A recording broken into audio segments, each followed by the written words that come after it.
নমস্কার বন্ধুরা, শম্পার পাঁচফোড়নের গল্প রান্নাঘরে আপনাদের স্বাগত জানাই। আশা করি সবাই ভালো আছেন ও সুস্থ আছেন।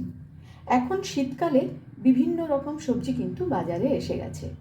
সেই শীতকালীন বেগুন ও শীতকালীন মূলো দিয়ে আজকে তৈরি করব দারুণ একটি নিরামিষ রেসিপি। এই রেসিপিটা আমি আমার মায়ের থেকে শিখেছি। এই রেসিপি বানাবার জন্য আমি এখানে নিয়েছি দুটো বেগুন, একটা মূলো, আর নিয়েছি প্রায় 300 গ্রামের মতন মুখী কচু বা গাঠি কচু, কয়েকটা কাঁচা পাকা লঙ্কা, আর নিয়েছি 1 চামচ রাঁধুনি। এই রেসিপিটাতে কিন্তু একদম মশলার ব্যবহার হয় না বললেই চলে। প্রথমে আমি এই গাঠি কচুগুলো সামান্য একটু সেদ্ধ করে নেব। তার সাথে মূলো এবং বেগুনটাকেও আমি ভালো করে কেটে নেব। কচুগুলো সেদ্ধ করে লম্বা করে কেটে নিয়েছি, বেগুন আর মূলোটাও লম্বা করে কেটে নিয়েছি। সমস্ত সবজিগুলোই প্রায় একই রকমভাবে একই সাইজের করে কেটে নিয়েছি। চলুন চলে যাওয়া যাক আমার মূল রেসিপিতে। ভালো করে কড়াই গরম করে নিয়েছি। কড়াইয়ের মধ্যে আমি দিয়ে দিচ্ছি সর্ষের তেল। খুব সামান্যই একটু সর্ষের তেল দিলাম। তেলটাকেও খুব ভালো করে গরম করে নিচ্ছি। এবারে এর মধ্যে দিয়ে দেব কেটে রাখা বেগুনগুলো।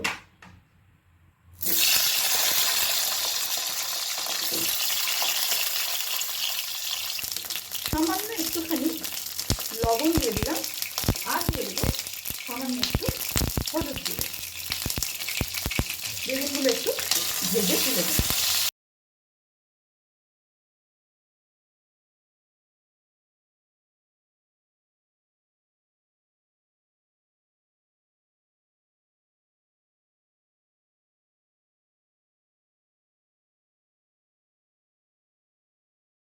বেগুনগুলো ভাজা হয়ে গেছে। এবারে আমি বেগুনগুলোকে নামিয়ে নেব। ওই একই তেলের মধ্যে আমি কচুগুলোকেও একটু ভেজে নেব।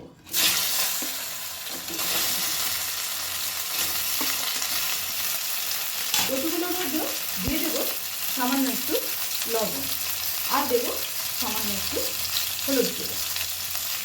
গ্যাসের ফ্লেমটা একদম হাইতে করে সামান্য একটু নাড়াচাড়া করে ভেজে নেব।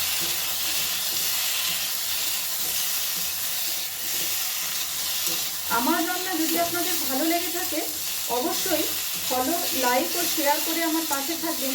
আর যারা আমার চ্যানেলটি এখনও সাবস্ক্রাইব করেননি তাদের কাছে অনুরোধ রইল চ্যানেলটি সাবস্ক্রাইব করে পাশে থাকা বেল আইকনটি অবশ্যই প্রেস করবেন, যাতে আমি কোনো রেসিপি দিলে আপনাদের কাছে নোটিফিকেশন পৌঁছে যায়। কচুটাও নাড়াচাড়া করে একটু ভাজা ভাজা মতো করে নিয়ে এখন আমি কচুটাকেও নামিয়ে নেব। ওই একই কড়াইয়ের মধ্যে দিয়ে দিলাম আর একটুখানি সর্ষের তেল। তেলটাও গরম হয়ে গেছে। দিয়ে দিলাম একটা শুকনো লঙ্কা, আর দিচ্ছি 1 চামচ রাঁধুনি। এবারে দিয়ে দেব কেটে রাখা মূলো।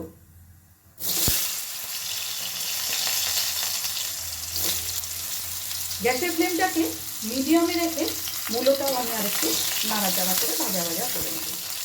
খুব বেশি ভাজবো না, কিন্তু একটু নাড়াচাড়া করে নেব।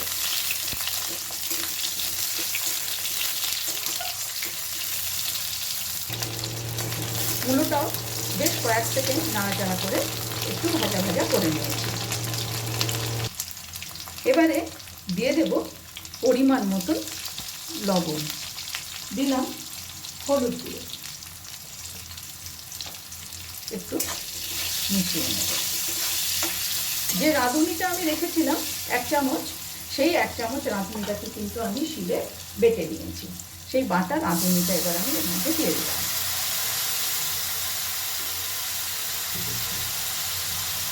মশলার বাটি ধোয়া জলটাও একটু দিয়ে দিই।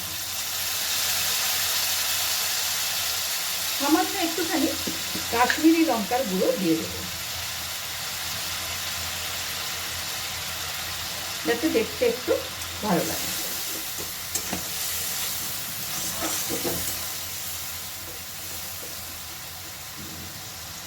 নিরামিষ তরকারি, তাই সামান্য একটু চিনি দিয়ে দিলাম। গ্যাসের ফ্লেমটা কিন্তু মিডিয়ামেই আছে। আমি সবসময় চেষ্টা করি কম মশলায় সবজি বানানো। তেলও ওপরে ভেসে উঠেছে। এখন এর মধ্যে আমি দিয়ে দেব ভেজে রাখা কচু ও বেগুন। খুব ভালো করে সব কিছু মিশিয়ে নেব।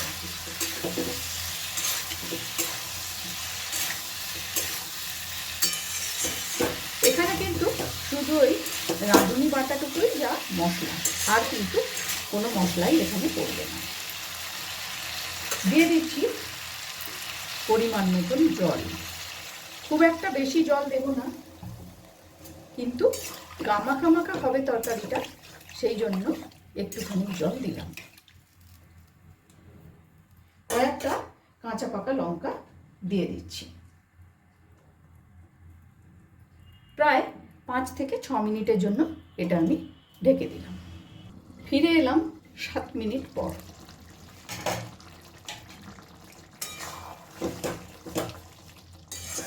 আমার রেসিপি কিন্তু একদমই তৈরি। প্রায় 5 থেকে 7 মিনিট ঢাকা দিয়ে স্ট্যান্ডিং টাইমে রেখে আমি নামিয়ে নেব। একদমই কম মশলায় তৈরি করে নিলাম দারুণ একটি নিরামিষ রেসিপি। ভিডিওটি আপনাদের কেমন লাগলো অবশ্যই কমেন্টস করে জানাবেন। আজ তাহলে এই পর্যন্তই। দেখা হচ্ছে সামনের ভিডিওতে অন্য কোনো রেসিপির সাথে। ভালো থাকবেন, সুস্থ থাকবেন।